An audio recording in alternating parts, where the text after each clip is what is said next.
August 1945. The Pacific air was thick with humidity and defeat.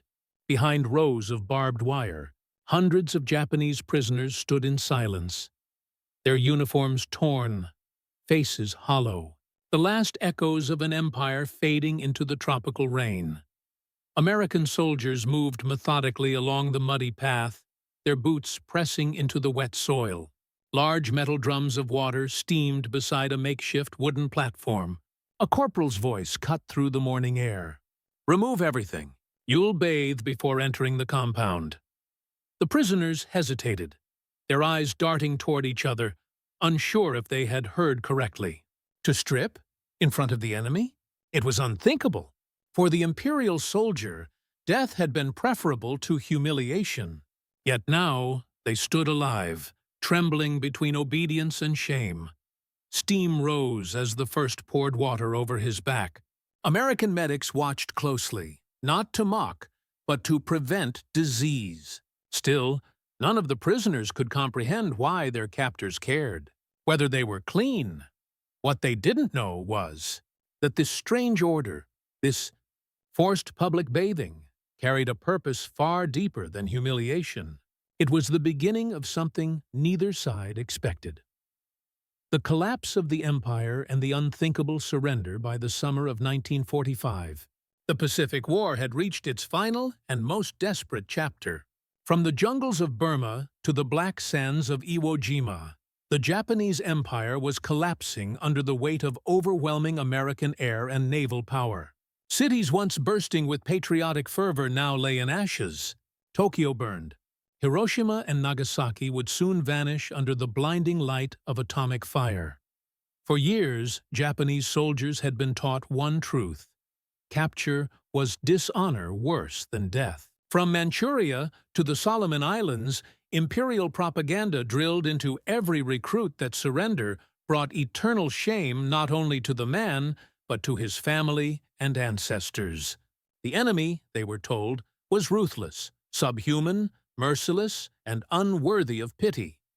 Yet by 1944 and 1945, that iron faith was cracking. Entire garrisons found themselves cut off, starving, and without orders. Thousands were taken prisoner, first in the Philippines, then on Saipan, Guam, and later Okinawa. Many were skeletal, diseased, and psychologically shattered. For most, it was their first encounter with Americans outside the battlefield. When U.S. forces captured these soldiers, they were shocked by what they found. The Japanese had fought like phantoms, relentless, fanatical, and often suicidal. But once disarmed, they became frail, malnourished men, their bodies covered in sores, their uniforms crawling with lice. In the steaming heat of the Pacific, such conditions were deadly. Epidemics could sweep through a camp within days, infecting guards and prisoners alike.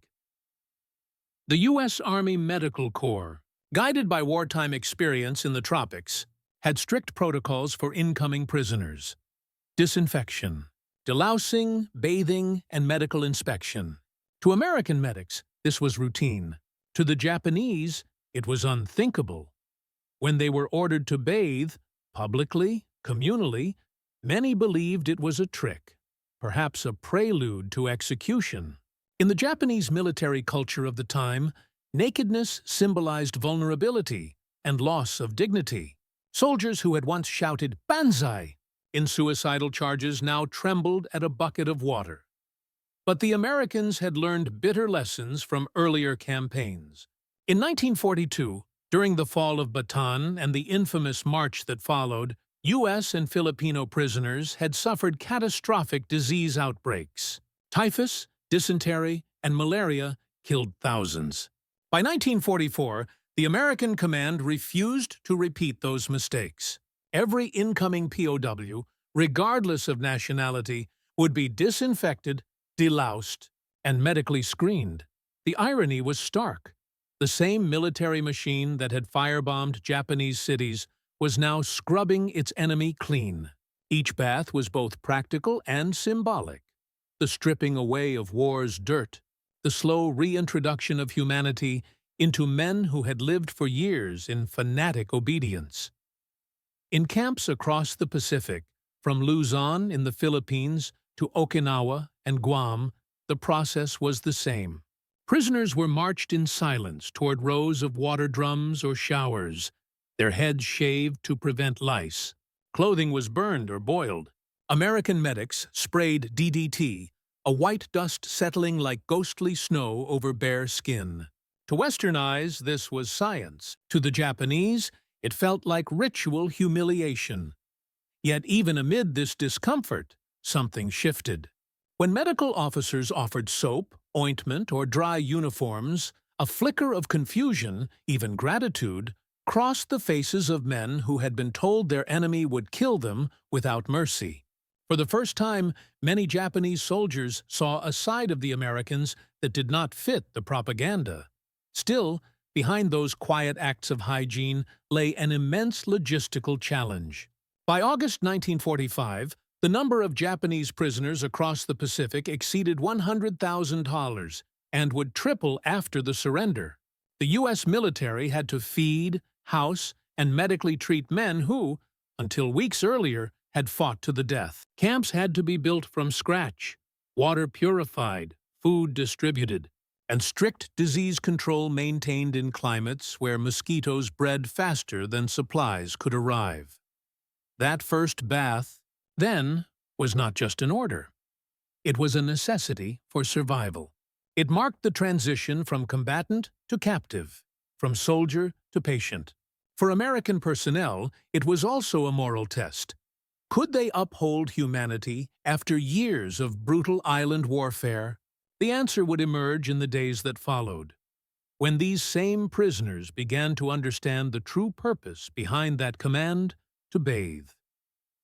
Discipline, hygiene, and cultural collision, the camps that housed Japanese prisoners of war were unlike any battlefield they had known. In places like Luzon, Okinawa, and Guam, long rows of bamboo huts stretched beneath the blazing sun. The air was thick with the smell of disinfectant, carbolic acid, and DDT. Loudspeakers blared orders in English and broken Japanese, delivered through interpreters who struggled to bridge two worlds that had never truly understood one another. When new captives arrived, they were taken through what U.S. Army documents called the intake sanitation line. It was a process stripped of emotion, identification, delousing, medical inspection, vaccination, and uniform issue. Each stage was meant to prevent outbreaks of disease that could decimate not only prisoners but also the guards stationed with them. Men who had fought to the death on islands like Peleliu and Iwo Jima were now reduced to silent columns of the defeated. They were ordered to strip, hand over their ragged uniforms, and step into makeshift wash areas, sometimes open pits filled with water, other times large oil drums converted into showers. Medical staff, wearing gloves and masks, used long-handled sprayers filled with DDT or kerosene-based disinfectant to coat their bodies. To American soldiers, this was routine hygiene. To Japanese prisoners, it was an assault on their dignity. In Japanese society, particularly among soldiers molded by the Imperial Army's rigid traditions, modesty and discipline were inseparable from honor. Bathing had been a sacred act, done privately, often ceremonially, and always with a sense of purity and order. But here, they were made to bathe under watch. Before men, they had once called barbarians. Reports from U.S. Army interpreters noted how many Japanese POWs initially refused to undress, believing they were being mocked or prepared for execution. The refusal was not defiance, but fear. Fear of dishonor, of being seen naked before the enemy, and of being stripped of identity. It took repeated explanations, often from Japanese-speaking Nisei interpreters, to make them understand the real reason: sanitation, not humiliation. Still, the scene was psychologically jarring. For American guards, it was equally strange. They had been trained to fight an enemy described as merciless, fanatical, and cruel. The same men who had executed Allied prisoners or launched suicide attacks. Yet now those same men stood trembling, frail, and ashamed before them. The contrast was haunting. The United States had long prided itself on adherence to the Geneva Convention of 1929, which outlined humane treatment of prisoners. In Europe, German and Italian POWs were treated with structured discipline and relative comfort. But in the Pacific, the emotional wounds ran deeper. Many U.S. soldiers had lost comrades to Japanese brutality on Bataan or in jungle ambushes. The command's challenge was to enforce humanity amid resentment. Medical officers became the bridge. They insisted on seeing the prisoners as patients first, enemies second. Delousing and bathing were not only for hygiene, they were an early form of psychological stabilization. Clean skin, fresh clothes, and regular rations could reintroduce a sense of order and normalcy to men broken by fanatic indoctrination. The Americans understood that filth and disease bred chaos. Cleanliness, by contrast, could begin to restore discipline. In many camps, after delousing, prisoners were issued fresh khaki or denim uniforms marked PW. Their heads were shaved to reduce lice. For the first time, they received soap, toothbrushes, and medical care, items long absent in the final months of Japan's war effort. Prisoners suffering from malaria or malnutrition were treated in field hospitals, sometimes by American nurses who approached them with professional detachment rather than hostility. U.S. military photographers occasionally documented these processes, though most images remained in archives for decades. They show rows of gaunt men, heads bowed under makeshift showers, guarded by soldiers who looked both wary and weary. In these frames, the war's brutalities softened into something unexpectedly human. But beneath that surface of order lay deep mistrust. Some American guards wondered why compassion was necessary for men whose armies had shown so little of it. Others saw it as proof of what made their cause just: that civilization must not imitate barbarism. For the Japanese prisoners, the experience forced them to question everything they had believed about the enemy. Many would later recall that first bath as the moment they realized the war was truly over. It wasn't the end of suffering. The camps were still strict, food was limited, and the shame of surrender lingered. But as the steam rose from their skin and the smell of disinfectant filled the air, they began to see the Americans not as monsters, but as men, disciplined, practical, and strangely merciful. The stage was set for a quiet transformation, one that would unfold in the weeks and months to come, when these captives started to understand the deeper reason behind every order, every ration, every moment of restraint shown to them by their former enemies. Culture, shame, and survival won. The cultural shock.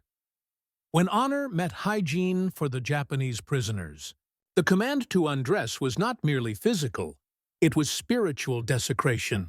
In the code of Bushido, inherited from centuries of samurai discipline, a warrior's body was sacred.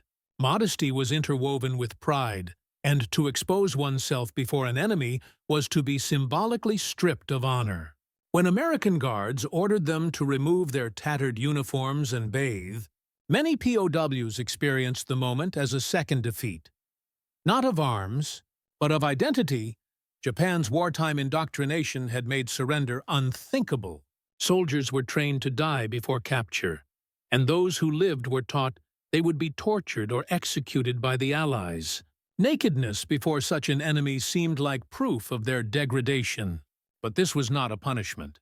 It was the beginning of rehumanization, though few could understand it yet.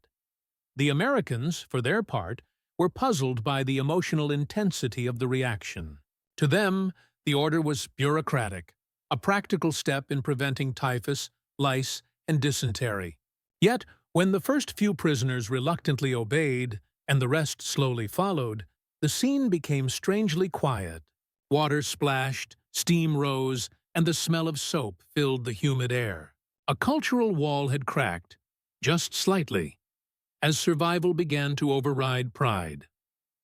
The medical necessity. Science. Against disease, behind the act of forced bathing, lay an invisible enemy deadlier than bullets: disease.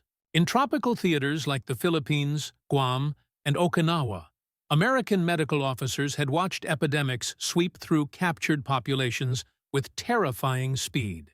Malaria, typhoid, and dysentery thrived where sanitation failed. During the war, American troops had developed elaborate hygiene systems: chlorinated water, DDT spraying, and medical inspections. Those same measures were now extended to their captives.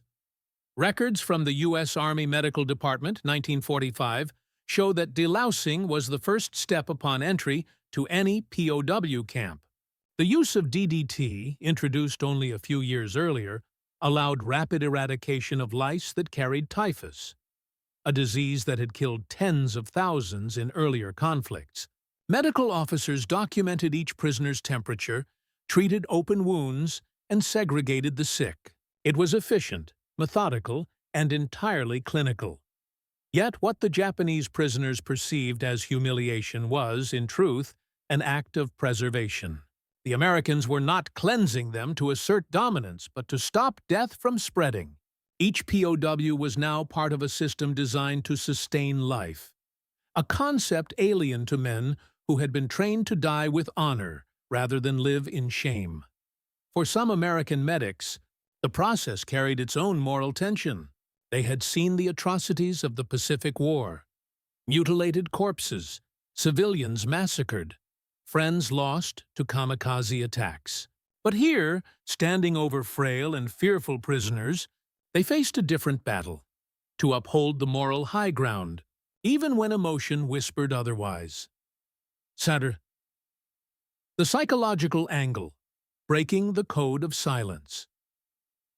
The baths were not only about sanitation, they were about control.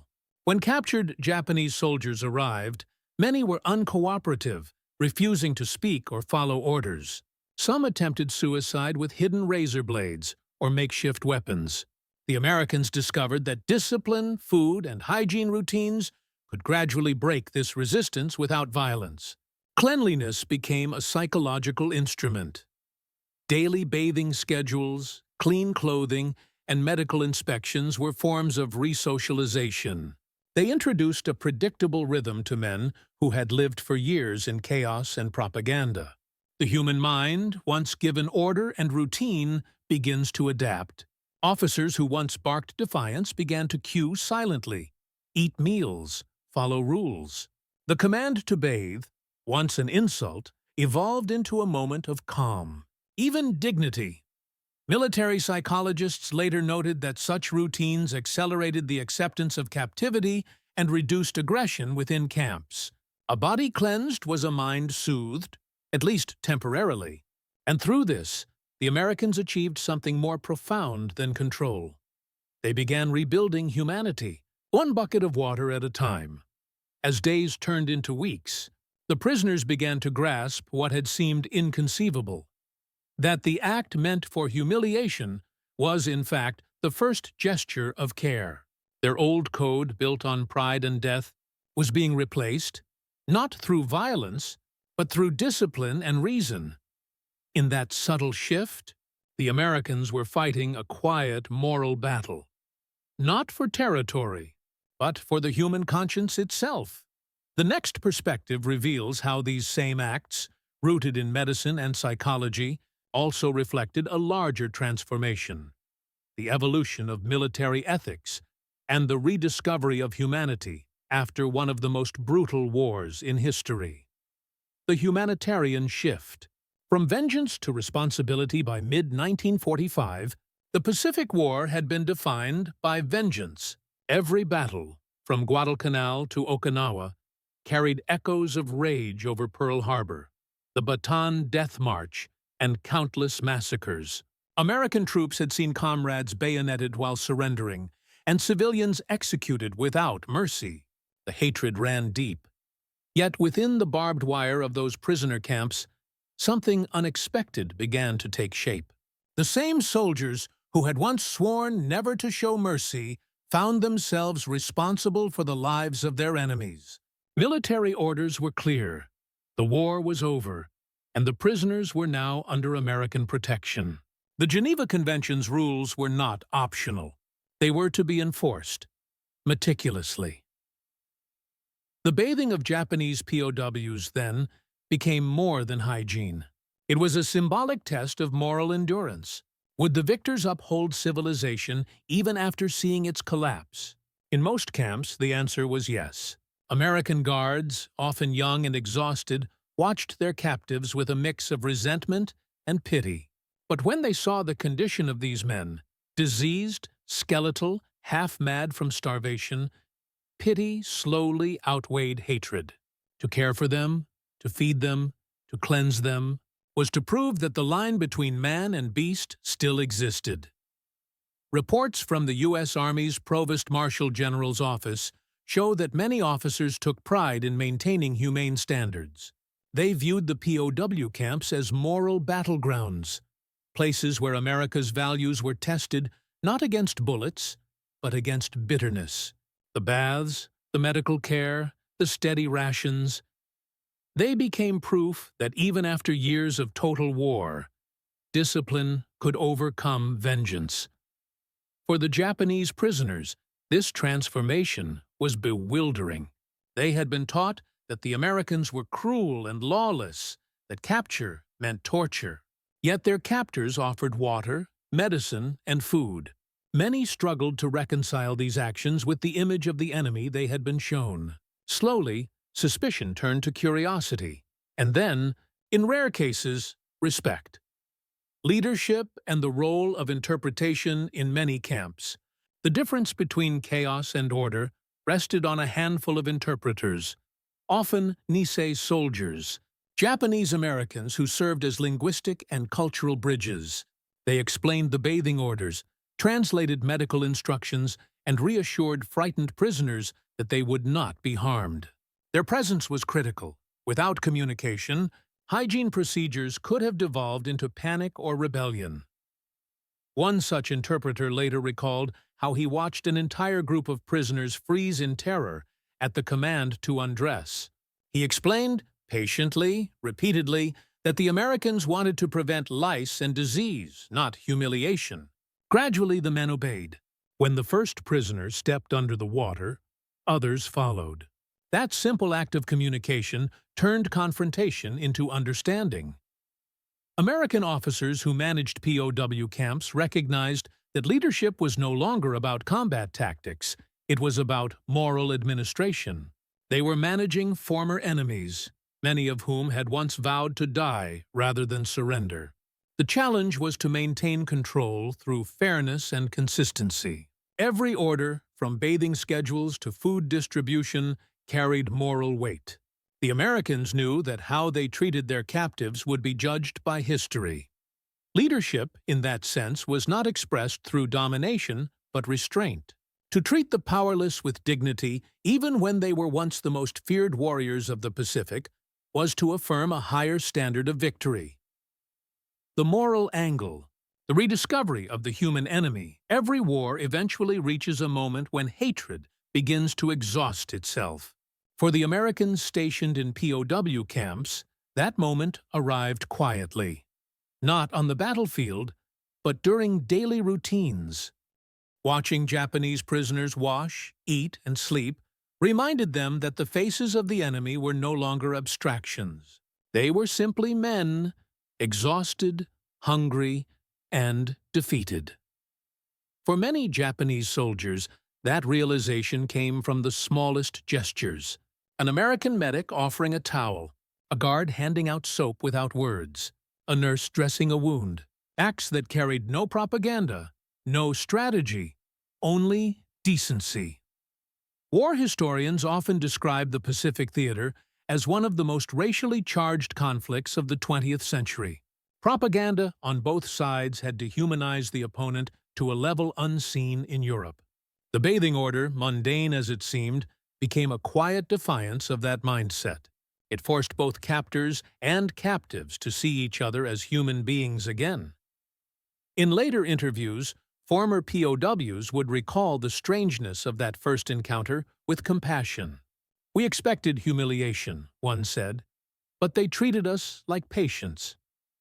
Another remembered how the scent of soap, something trivial in peacetime, became the smell of survival. The act of cleansing, once viewed as punishment, took on a different meaning.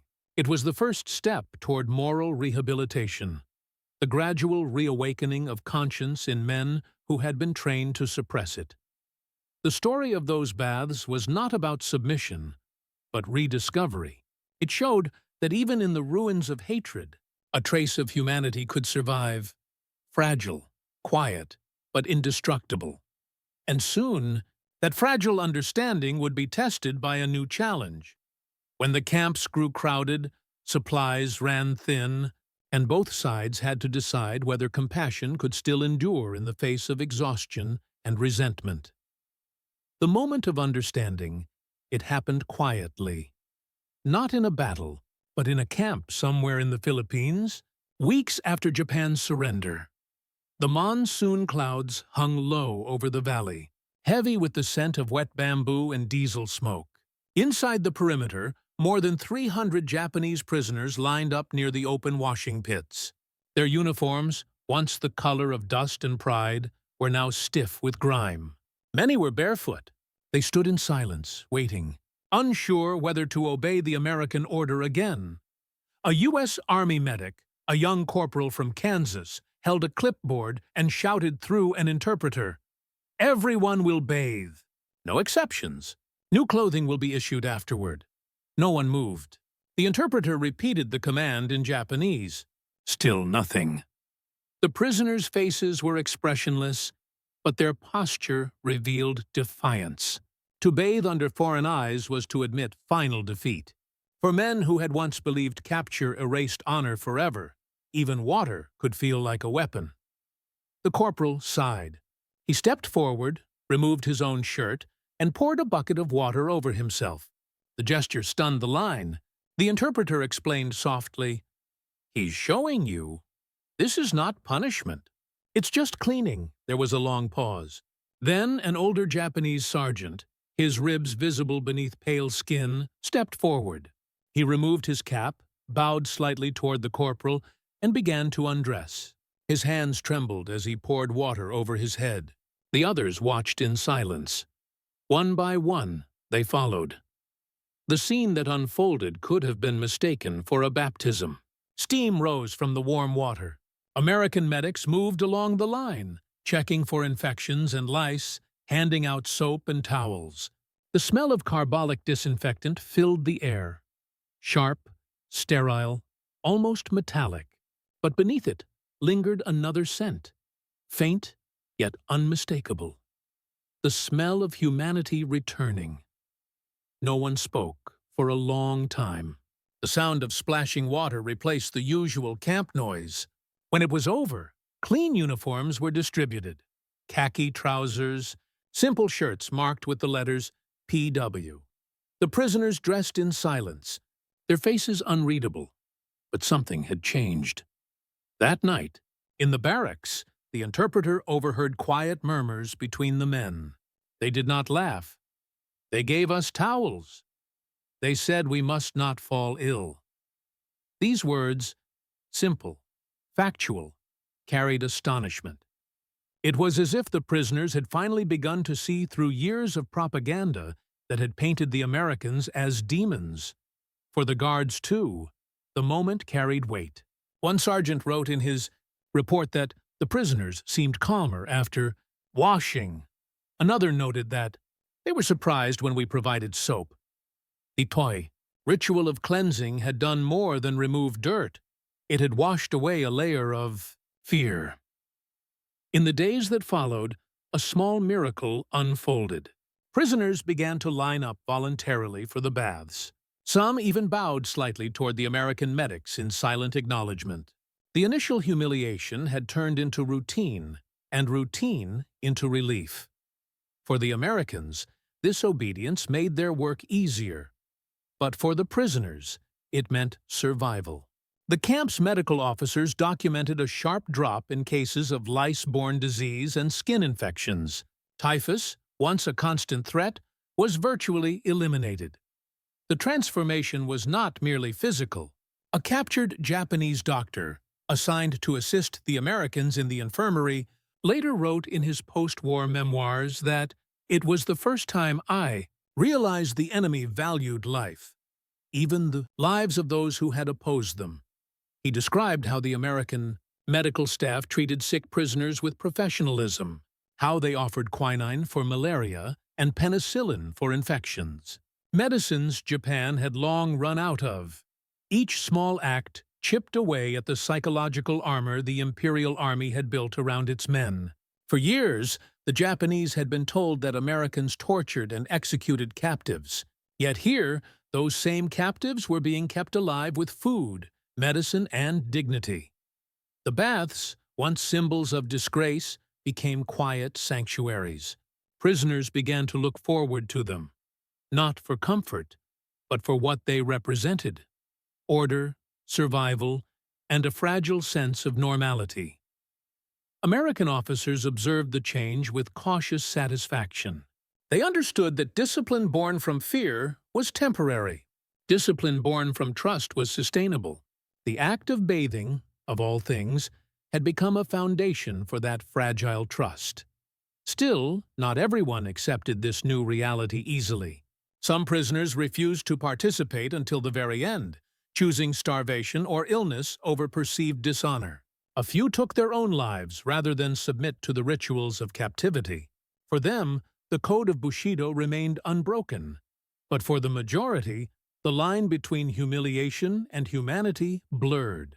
They began to see that the Americans' insistence on hygiene and order was not an assertion of dominance but a strange form of mercy, one that saved their lives even when pride told them not to accept it. And, as word of these procedures spread to other camps across the Pacific, similar scenes unfolded in Okinawa, Guam, and later in Japan itself. When American occupation forces began managing the surrender of entire divisions, in those moments of shared silence under falling water, the first fragile bridges of post-war understanding were being built. Not through speeches or treaties, but through soap, water, and discipline. Yet the real turning point was still to come, when these same prisoners would confront the ultimate realization that their captors' compassion carried a moral purpose far greater than survival. The realization, humanity beyond victory days, turned into weeks. The monsoon rains eased, and the mud around the camp dried into cracked earth. The once defiant prisoners now moved with quiet discipline, lining up for food, performing roll calls, tending small gardens inside the perimeter. Among them was Sergeant Major Hiroshi Tanaka, a career soldier from Osaka who had fought in Burma before his capture. He had survived malaria, ambushes, and starvation, but captivity felt like a slow death of the spirit. When the Americans first ordered him to strip and wash, humiliation had burned deeper than any wound. But something in him shifted after that day. He began to observe the guards more closely, the way they handled supplies, the way they treated the wounded, even the way they buried their own dead. One morning, while helping carry barrels of drinking water, Tanaka saw an American medic kneel beside a sick Japanese private. The man was delirious with fever, shaking uncontrollably. Without hesitation, the medic placed a wet cloth on his forehead and whispered, "Easy, buddy. Hang in there." The words meant little to the private. He did not understand English, but the tone, the gentleness, reached through the fever. Tanaka froze. In that moment, he understood something that no wartime propaganda had ever prepared him for. The enemy was showing compassion. That night, Tanaka wrote secretly on a scrap of paper torn from a ration box, "If they see us as human, perhaps the world is not, as the Emperor's radio said." He folded the note and hid it beneath a floorboard. A dangerous act in a camp where even small expressions of self-reflection could be seen as weakness by his fellow soldiers. Meanwhile, in the American command tent, Major William C. Harper, the camp's senior officer, read through daily reports. Disease cases were dropping. Cooperation among the prisoners was improving. Yet Harper was troubled. He had seen the haunted look in many prisoners' eyes. They were alive but hollow. He turned to his chaplain and said quietly, "We can feed them, cure them, wash them, but we can't wash away what the war did to their souls." The chaplain nodded. "Maybe that's not our job, sir. Maybe it's enough that we show them what mercy looks like." That night, Harper made a decision. He authorized supervised visits by Japanese doctors and teachers who were among the prisoners, allowing them to organize small classes, not political indoctrination, but lessons on language, agriculture, and basic science. It was a small step toward rebuilding dignity. The next morning, when the prisoners were told, silence fell again. But this time, it was a silence of disbelief, not defiance. The same guards who once ordered them to undress were now handing them notebooks and pencils. Tanaka volunteered to assist in the classes. He began teaching other prisoners how to write letters in proper form, not to their families. Mail was still forbidden, but as an exercise in order and discipline. One afternoon, he was approached by the same American medic who had once helped the sick private. The medic held out a clean bar of soap and smiled faintly. "For your men," he said. Tanaka bowed deeply, accepting it with both hands. That simple gesture, soap exchanged between enemies, symbolized something larger than either man realized. It was proof that the line between victor and vanquished could blur in the face of shared humanity. Over time, those bars of soap became small treasures in the camp. Prisoners would cut them into pieces, sharing them among squads. They began to look forward to washing, not because they had to, but because it reminded them that life still had order, that there was still a rhythm to existence, even inside the wire. For the Americans, it was discipline.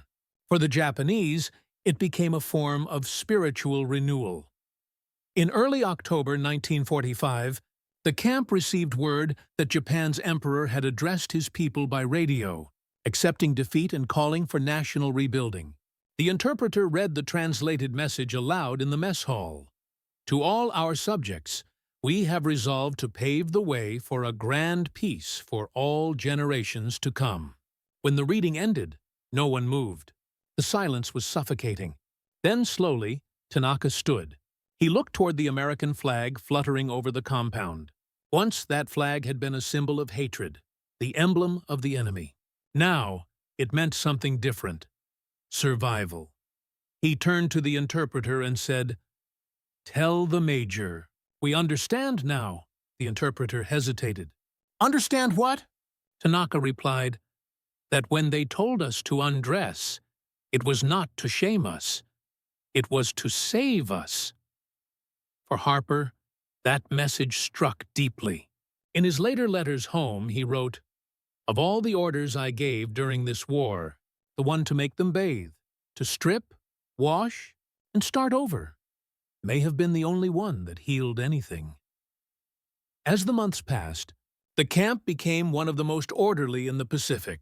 When the first groups of repatriated POWs were finally shipped back to Japan, many left small gifts for their guards: hand-carved wooden combs, paper cranes, or folded origami birds.